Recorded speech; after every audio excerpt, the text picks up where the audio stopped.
नमस्कार, अब दुनिया की फटाफट बुलेटिन में आप सभी का स्वागत है और नजर डालेंगे आज के खास खबरों पर। प्रधानमंत्री नरेंद्र मोदी ने कहा, घुसपैठ का मुद्दा असम की अस्मिता और सुरक्षा से जुड़ा हुआ है। पूरे भारत में महिलाओं की पहली पसंद भाजपा की डबल इंजन सरकार।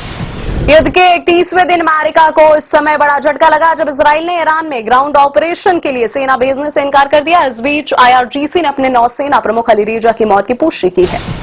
भाजपा सांसद निशिकांत दुबे के बयान पर भड़के नवीन पटनायक, कहा उन्हें मनोचिकित्सक को दिखाने की जरूरत। दुबे ने एक बयान में ओडिशा के पूर्व सीएम बीजू पटनायक को सीआईए एजेंट बताया था। पंडित नेहरू ने पूरा युद्ध अमेरिका के पैसों और सीआईए के सहयोग से लड़ा। उस समय ओडिशा के मुख्यमंत्री बीजू पटनायक अमेरिका, सीआईए और नेहरू के बीच की कड़ी थे।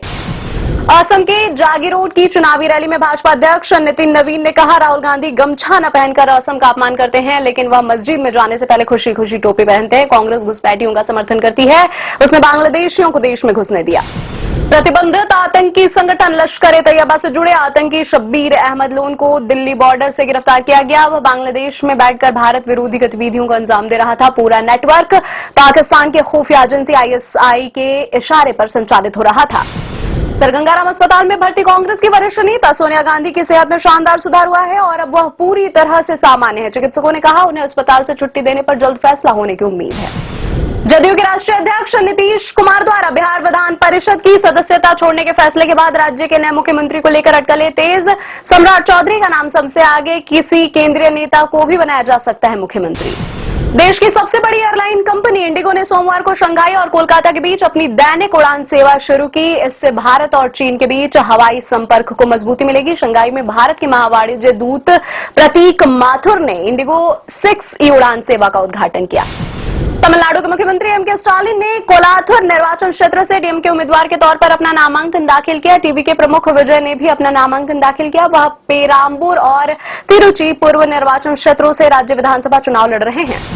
भारत के महापंजीयक और जनगणना आयुक्त मृत्युंजय कुमार नारायणन ने सोमवार को लोगों से जनगणना कराने वालों को सही जानकारी देने की अपील करते हुए आश्वस्त किया का व्यक्तिगत डेटा गोपनीय रहेगा तथा इसे किसी साक्ष्य या किसी योजना का लाभ लेने के लिए इस्तेमाल नहीं किया जा सकता है।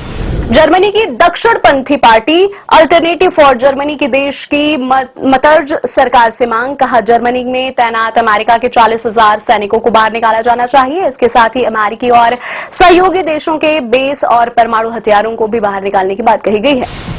महाराष्ट्र की बीड जिला जेल में चेक बाउंस मामले में एक आरोपी के दिल का दौरा पड़ने से मौत। अधिकारियों ने बताया, मृतक की पहचान गणेश काशीनाथ पवार के रूप में हुई है। वह बीड के सुभाष मार्ग क्षेत्र का रहने वाला था।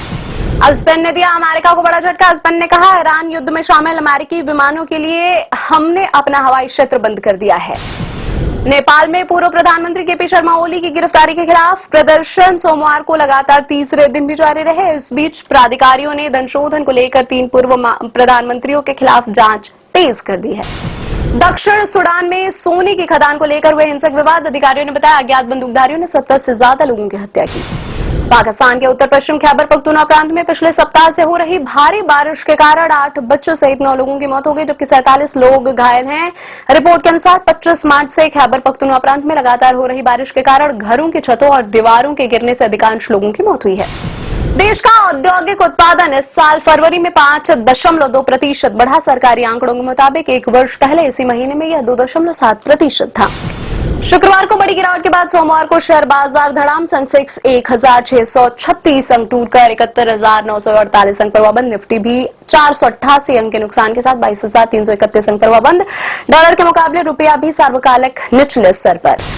बॉक्स ऑफिस कलेक्शन की बात की जाए तो धुरंधर के लाइफ टाइम कलेक्शन से धुरंधर 2 महज 11 दिनों में आगे हो गई है। फिल्म ने भारत से 867 करोड़ रुपए नेट बॉक्स ऑफिस कलेक्शन किया है। 1023 करोड़ रुपए ग्रॉस बॉक्स ऑफिस कलेक्शन किया। विदेश के आंकड़े भी जोड़ लिए जाए तो अब तक फिल्म ने 1365 करोड़ रुपए का ग्रॉस बॉक्स ऑफिस कलेक्शन कर कई रिकॉर्ड तोड़ चुकी है। Nation award winning director Vamshi पैडिपल्ली अपनी आगामी मूवी सलमान खान को लेकर बनाएंगे। यह high octane action drama movie होगी। फिल्म को दिलराजू प्रोड्यूस करेंगे। ये थी आज की फटाफट बुलेटिन। ऐसे ही ताजा अपडेट्स के लिए बने रहे हमारे साथ, यानी कि विजिट करें अब दुनिया पर।